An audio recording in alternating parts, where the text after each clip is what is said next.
Should be plenty of test logs. We shouldn't run out for a while. One usually lasts me a long time anyway. About 90% sure this is elm. Someone can correct me if I'm wrong, but that's what we came up with. That's what it looked like. It's a really hard wood. It is heavy. I wanted something hard.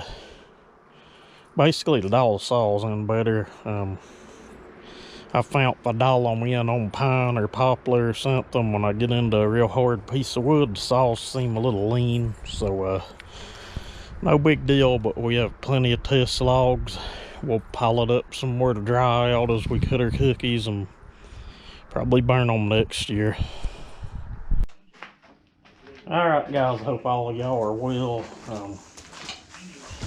Went yesterday, cut a tree to get some test logs so we can test some of these saws. Honestly, had put a few saws together and didn't have a thing to try them out on. The old piece of pine we brought in, I cut that thing down to where there was maybe 6 inches of it left strapped to the stand. So we didn't really have anything to do yesterday, so we went over to the property, picked a tree out like I said when I showed the logs. Pretty sure it was an elm. Good hard wood. It should last me a long time. Most of it probably get cut up into firewood anyway, but well, that's what we're going to do. Go back maybe next weekend and cut the top of it up and clean the rest of it up for firewood and bring it home, pile it up somewhere. Tree's really wet. You just had water pouring out of it when I went to cut my notch into it. But that's not what this video is about really, but I do have a little bit of footage from over there. Took this saw to file the tree with. Started it, went to clearing out my area around the tree and the saw died.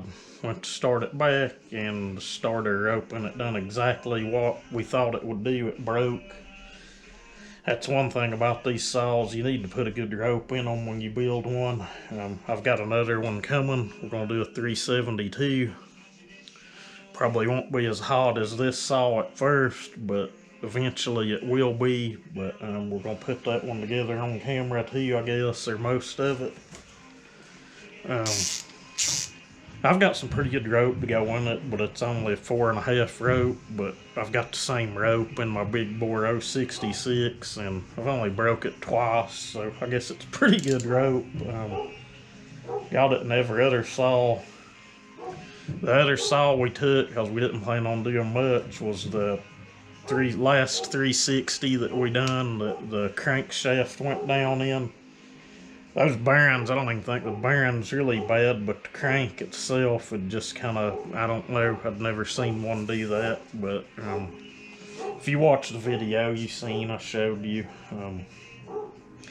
Didn't have a thing in the world to tune it with. Saw was a little lean, not dangerous lean, it's still safe to run it, but wanted a little more fuel in the cut, and I'm not real happy with where I set the exhaust timing at on that. We set that one at 100 degrees, 160 degrees of duration. I'll know more once the saw breaks in and I get it fattened up a little, but for the way I cut and the size of that saw, I just think I might have went just a little too far on it, but it'll be okay. We have another one just like it that is a torque monster.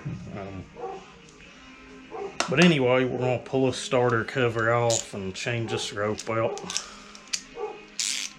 You'll have to excuse the dog barking.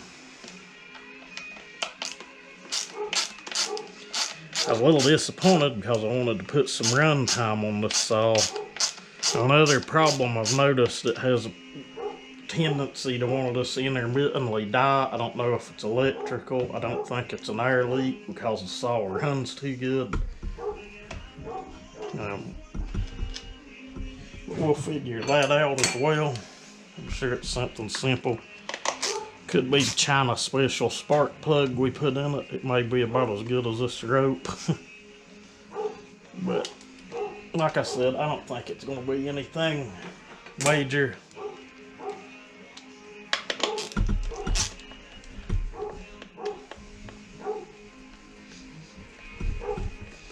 We picked that little T-handle up at Walmart last year during Black Friday for like $4, I think. But this bit will cost you, I think I paid $8 or $10 for that online. That's T27 Torx is about what every bolt on these saws are.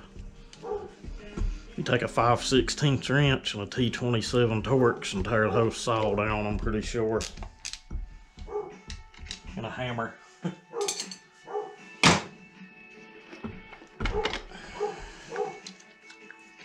This would be so simple just to fix and put that rope back in, but we're not going to reuse it. I've got new good rope over here.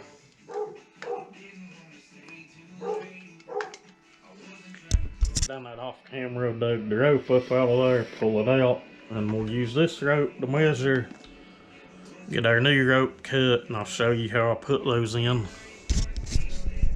Okay, we've got our new rope in. I like to double knot everything, especially on this aftermarket stuff and you want your ends burned. This is really simple to do. If you've got a saw that the shroud's pretty closed in on, 9 times out of 10 they'll have a notch. This one doesn't. Just wind it up a few times. Done deal. Ready to go again. It's that simple. Get ready to go back together. And all you need to do is put your screws back in. We may run this saw in a little bit. If I do, it'll be in on this video. I'd really like to see what it does in some harder wood. Because you can have a saw that'll feel like a monster in softwood and get it in a piece of hardwood and it'd be a dud. I've done that before. I'm sure everyone has that's built saws. We'll just have to see.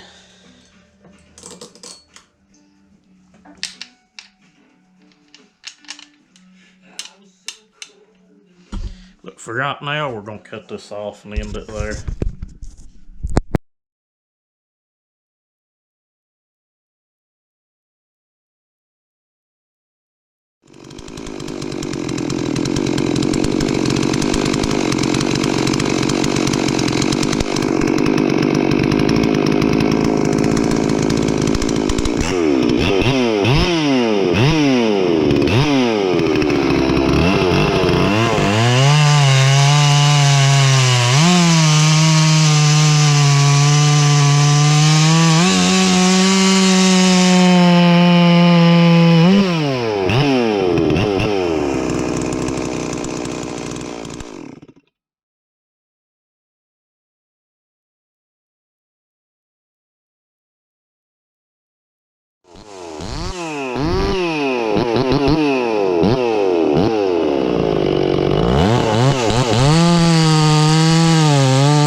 Hey guys, gonna wrap this up. We got both saws running good. We already knew that the bar on the 440 from the last video, the rails are just wore out. They're dressed and even, but still just wore completely out. It's cutting pretty crooked. I need to get a good bar for that saw. The reason that bar was pulled off the saw it was on is due to that reason. I'll look. I've got an 063 gauge chain back here. May just be able to throw a bigger size chain in it and go that route too, but I don't know. Put a new plug in it. It's not done the intermittent dime thing yet. It's kind of weird to start the saw run good and it just die. That's when the rope broke over there, but we got our new rope in. Saw's got killer compression to have a stock farmer type piston and rings. So basically we need a bar for that saw, and I'd like to find some, I don't really want to put steel emblems on this, but if I could find a vinyl to go on this that just says ms440. The only ones I found say steel ms440, and I don't know if I want to do that or not. No one around here would really care or notice, but that said, I'll quit talking about that saw. This one, we backed the high jet out an eighth of a turn, and it came to life. It just loved it. I may even go out and say that it'll outcut the other one. The bar speed I know is a lot faster, but this one's set up for 325 pitch. The other 360 set up for 3/8 pitch. Not a big difference, but 325 does cut a little quicker and a little smoother than the 3/8 pitch. You can see in the video I was leaning on it really hard. It never bogged, never stalled. It just dug down and ate. And really throws some chips. It filled this saw full of chips. I'll have to take an air hose and clean it out now. Really love these saws. They're light, they don't weigh a lot, and they're powerhouses once you get them right. If you've never ran one, you can find a cheap one. I highly recommend you pick one up. But anyway, the next thing we're going to do, we'll get back over to the land, and I've got to cut the top up out of that tree. There's probably 30, 40 feet of top laying there. We're going to cut that up for firewood.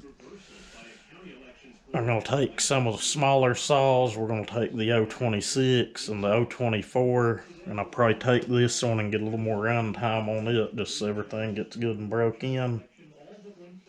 And we may file a couple more smaller trees while we're there. The area I'm in just needs cleaned out and cleared up, because that's where we eventually plan on building something. So probably a dozen trees or so there that need cut down and cleaned up, maybe more. But anyway, if you watch this, I appreciate it. And as usual, any questions, throw them in the comments. Thank you guys, and have a good one.